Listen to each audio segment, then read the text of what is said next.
सुखता नस त पिया द तनी रस न त जाम हो जाई।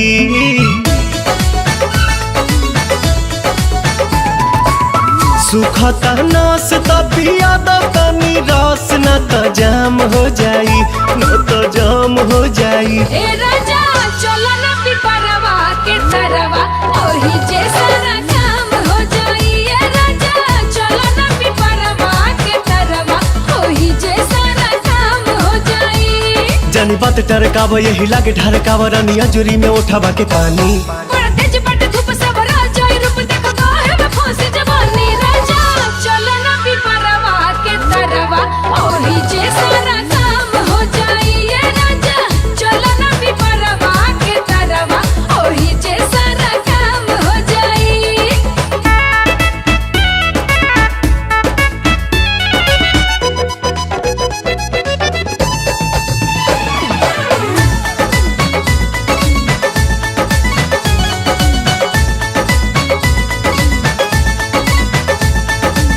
ओढ़ा के ओढ़निया तू काटे दना चनिया, तुहरो के आई मजा आए हो मोरे धनिया।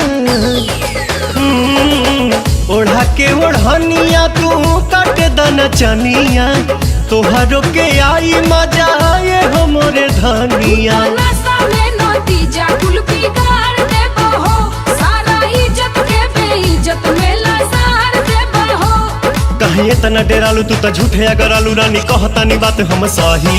इह खेल बज खेल बानी हमनी अकेले देखे गहुआ के लोग का कही। राजा चलो ना पिपरवा के तरवा ओही जे सारा काम हो जाई। ए राजा चलो ना पिपरवा के तरवा ओही जे सारा काम काम काम हो जाई।